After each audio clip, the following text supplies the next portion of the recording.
नेतृत्व कुनै सुविधा सम्पन्न घडीको उपज होइन, त्यो त सङ्घर्षको गर्जन अनि अँधेरी रातलाई छिचोलेर उदाएको उज्यालो हो। जब अरू निदाउँछन्, केही सपना देख्नेहरू जागिरहन्छन्। ती सपना आँखाभरि होइन, आँतभरि हुन्छन् र यिनै ज्वलन्त सपना बोकेर अघि बढ्नेहरू नेता बन्छन्। 3 दशक अघिको कुरा हो। एक सामान्य तर संस्कार र सभ्यताले सजिएको परिवारमा जन्मनुभएका जेसी सुनिल तिमिल्सिना आज हजारौं युवाको आशा, विश्वास र अग्रगमनको पर्याय बन्नुभएको छ। उहाँ नेपाल जेसिसको राष्ट्रिय नेतृत्वमा एक चम्किलो तारा जस्तै उदाउनु केवल संयोग होइन, उहाँको सत परिश्रम, निष्ठा र दूरदृष्टिको परिणाम हो। सुनिल तिमिल्सिना केवल एक नाम होइन, उहाँ युवा नेतृत्वको अभियान हो, नयाँ सोचको आन्दोलन हो र नेपाल जेसिसमा परम्परागत ढाँचालाई चुनौती दिने परिवर्तनको नायक हो। रामधुनी नगरपालिकामा जन्मेर इटहरी 20मा बसोबास गर्दै आउनुभएका सुनिल तिमिल्सिना अनुशासन र निष्ठामा हुर्कनु भएको एक प्रतिबद्ध शिक्षासेवी तथा युवा नेतृत्व हुनुहुन्छ। 13 बालबालिका स्मृति विद्यालयमा प्रधानाध्यापक भएर बन्द प्राय अवस्थामा रहेको संस्थालाई प्रदेशकै उत्कृष्ट अङ्ग्रेजी माध्यमको विद्यालयमा रूपान्तरण गर्नु उहाँको दूरदृष्टि र समर्पणको ज्वलन्त उदाहरण हो। व्यवस्थापन विषयमा स्नातकोत्तर तथा शिक्षा र कानुनमा स्नातक तहसम्म अध्ययन गर्नुभएका उहाँ समाजको आँखा खोलौँ भन्ने सपना बोकेर समाजमा क्रियाशील हुनुहुन्छ।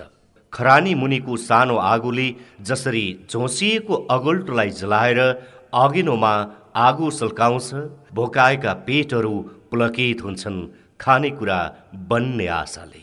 उहाँ व्यक्तित्व र नेतृत्व विकासको एउटा सानो झिल्को बनेर सन् 2012मा तरहरा जेसिसको सदस्य बन्नुभयो। जेसिसको विधि र नीतिमा गहिरो अध्ययन गर्दै शान्त, विनम्र तर भित्रभित्रै ऊर्जाशील अनि पर्खर वक्ताको रूपमा स्थापित हुनुभयो। सन् 2013मा नेपाल जेसिसको नेसनल ओराटरी च्याम्पियन र सन् 2016मा एनजेसी टचमा टप नै हुन सफल हुनुभयो। त्यही भएर त उहाँको तालिममा शब्द होइन, ऊर्जा बाँडिन्छ।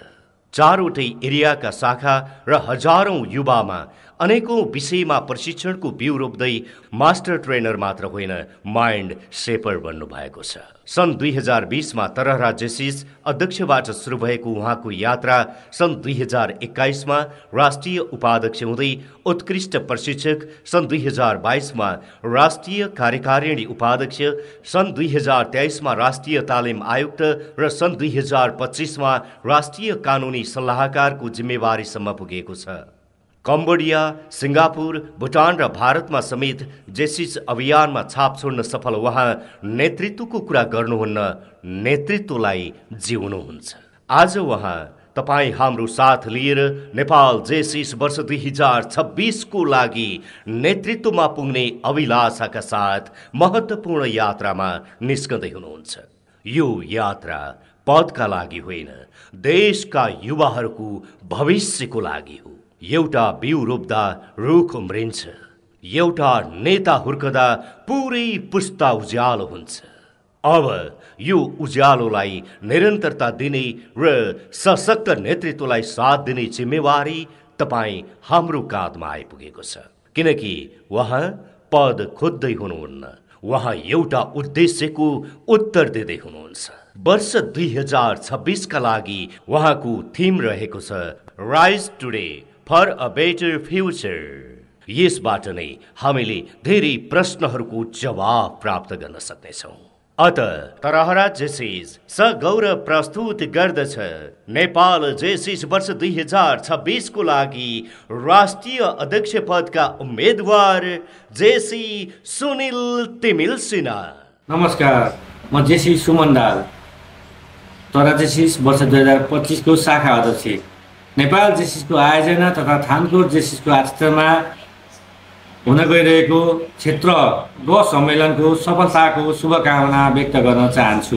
तरहरा जेसिस वर्ष 20का शाखा अध्यक्ष, नेपाल जेसिसका पूर्व राष्ट्रिय कार्यकारी उपाध्यक्ष, वर्ष 2025का राष्ट्रिय कानुनी सल्लाहकार जेसी सुनिल तिमसिनाज्यूलाई वर्ष 2026का लागि तर्रा जेसिसले स्वगौरव राष्ट्रिय अध्यक्षको रूपमा प्रस्तुत गर्दैछ। पूर्व मेचीदेखि पश्चिम महाकालीसम्म रहेका 184 वटै शाखा अध्यक्ष, बोर्डका पदाधिकारीज्यूहरूलाई आफ्नो मन र मत दिएर विजय गराउन हार्दिक अनुरोध गर्दछु। धन्यवाद। जय जेसिस।